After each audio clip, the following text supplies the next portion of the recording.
Assalamualaikum warahmatullahi wabarakatuh. Alhamdulillahi rabbil alamin.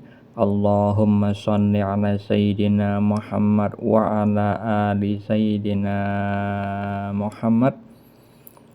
Pagi ini saya buatkan video dengan tema La ya'riful wali illal wali, yang artinya tidak dapat mengetahui wali kecuali seorang wali. Tahu tentang seorang wali bukan dari katanya. Misalkan saya mengetahui wali A dari ustadz, apakah itu berarti saya wali? Bukan seperti itu. Namun pemberitahuan dari Allah Subhanahu wa taala melalui sarana secara eksklusif, tidak sama seperti orang pada umumnya. Hal ini saya kisahkan kisah nyata di zaman modern seperti sekarang ini. Wali yang mastur, wali yang tersembunyi, yang Allah beritahukan melalui mimpi bagian kenabian tentang wali yang masyhur, tentang wali yang terkenal. Sebutlah fulan namanya, bukan nama yang sebenarnya. Hal ini tidak akan Anda ketemui di web manapun, di YouTube manapun, di Facebook manapun, tidak akan ketemu konten ini. Maka hal ini penting untuk ditonton sampai selesai agar Anda mengetahui seperti apa sih pemberitahuan tentang kewalian seorang itu, dan seperti apa caranya Allah memberitahu wali-walinya. Nah, kita mengetahui bahwa Allah itu laisa kamitslihi syai'un, seperti yang Allah firmankan di dalam surat Asy-Syura ayat 11, bahwa Allah itu tidak bisa diserupai dengan apapun, secara zatnya, secara asmanya, sifatnya, dan juga tentang perbuatannya. Qudrah dan iradahnya itu tidak disamai dengan makhluk. Begitu juga ketika menyampaikan kedudukan orang yang tinggi di sisinya. Ya, kalau misalkan kita mengetahui kehidupan di perkantoran, itu pasti diberitahukan kedudukan orang-orang yang kerja di sana. Apalagi orang-orang yang mempunyai jabatan yang tinggi di sisi bosnya. Karena apa? Pemberitahuan tentang jabatan itu berkaitan dengan tugas-tugas yang nanti diemban di dalam perusahaan tersebut. Begitu juga tentang kewalian, walayah, tentang kewalian. Itu ada tugas masing-masing setiap wali. Seperti video sebelumnya yang sudah saya posting di channel ini, bahwa tidak ada wali itu yang tidak mengetahui kewaliannya sampai wafatnya, kecuali ya pada awalnya saja tidak tahu. Jadi ada wali yang diberitahu tentang kewaliannya itu dari orang lain, yaitu wali yang lain. Ada juga wali Allah itu diberitahu oleh Allah sendiri tentang kewaliannya. Jadi ada video ini, nanti insya Allah ada berikutnya lagi kisah nyata tentang seorang wali abdal yang Allah beritahu tentang wali abdal yang lain. Sekarang bukan wali abdal, wali yang lain, di atas itu tingkatannya. Sebutlah fulan namanya, bukan nama yang sebenarnya. Fulan tidak ada niatan untuk menjadi seorang wali, penceramah, tidak ada sama sekali di dalam kehidupannya.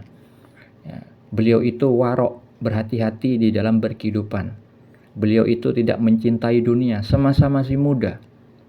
Ini saya ceritakan awal hidup mudanya si fulan tersebut.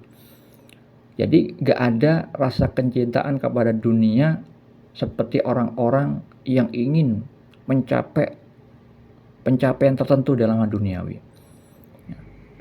Fulan ketika masih muda diangkat menjadi suatu jabatan di sebuah perkantoran di dalam kehidupan nyatanya. Itu ketika diangkat pas di waktu ulang tahunnya, diberi surprise, diberi kejutan oleh bosnya. Fulan tidak merasa senang, tidak merasa gembira dan merasa wah seperti orang-orang pada umumnya. Justru fulan merasa, aduh, kenapa kok saya yang dipilih? Karena fulan tidak menyukai hal-hal yang nanti diperebutkan orang kebanyakan. Fulan di situ di saat masih muda itu mengalahkan orang-orang sudah tua. Di saat beliau itu diangkat oleh bosnya menjadi seorang ketua, membawahi kepala bagian produksi dan segala macamnya. Jadi fulan ini diangkat menjadi ketua tim kreatif yang membawahi seluruh jabatan kepala-kepala di kantornya.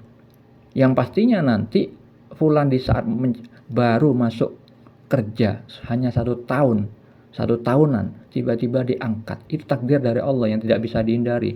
Fulan setelah diangkat besoknya, ketika pulangnya dari bekerja, dia dijemput oleh mobil perkantoran, tapi ketika pulangnya langsung fulan mencari pekerjaan lain, ingin menghindari jabatan itu. Ternyata Allah mentakdirkan tidak bisa mendapat pekerjaan di tempat yang lain. Akhirnya fulan terpaksa menjalani jabatan tersebut dan atas nasihat teman-temannya, akhirnya dijalanilah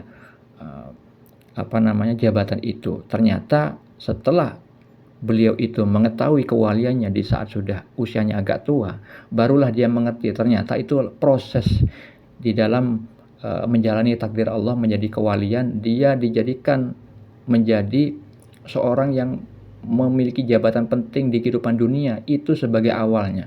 Bagaimana cara kebijaksanaan fulan, ketawadaan fulan, sombong atau tidak dengan jabatan dunia itu, ternyata fulan lolos dari itu. Nah, itu secuil dari kehidupan nyatanya. Nah, di dalam kehidupan ketika beliau itu diangkat menjadi seorang wali, itu diberitahu di dalam mimpi bagian kenabian. Anda harus tahu bahwa mimpi yang diberikan oleh Allah Subhanahu wa taala kepada orang yang level mukmin, level muslim yang soleh, bahkan di level ihsan, itu adalah bagian kenabian sebagaimana yang disabdakan Nabi Muhammad SAW di dalam hadis riwayat Al-Bukhari dan Muslim. Mimpi seorang mukmin adalah satu dari 46 bagian kenabian. Di dalam hadis riwayat Ibnu Majah, beliau bersabda, mimpi seorang muslim yang saleh adalah satu dari 46 bagian kenabian.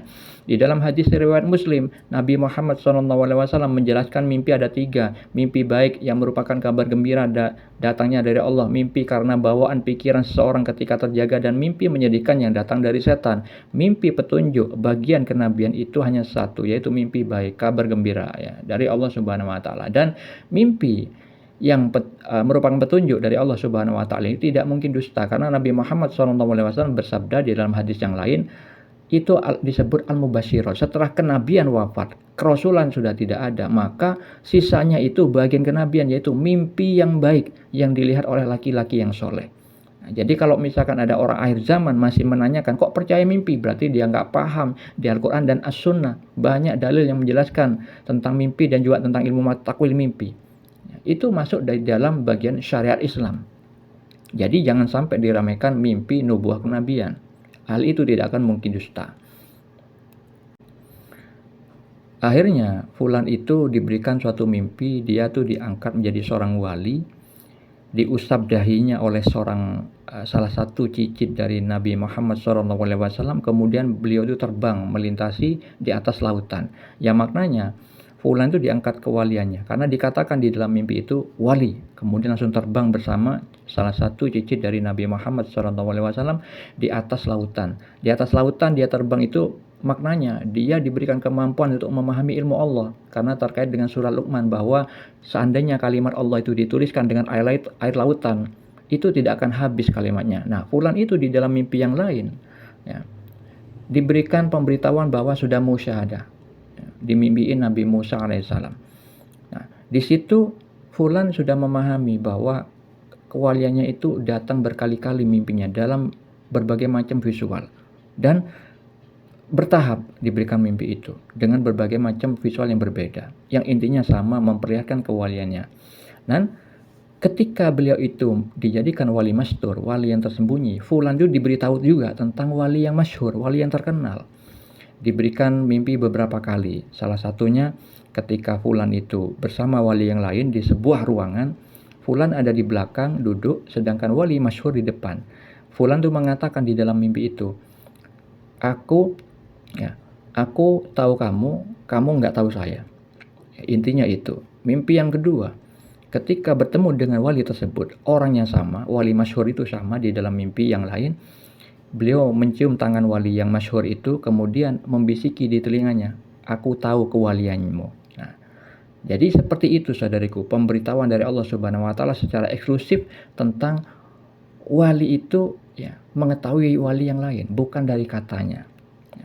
Oleh karena itu, Hal ini semoga menjadi pembelajaran dan menjadi suatu yang bermanfaat bagi Anda semua dan saya juga. Assalamualaikum warahmatullahi wabarakatuh.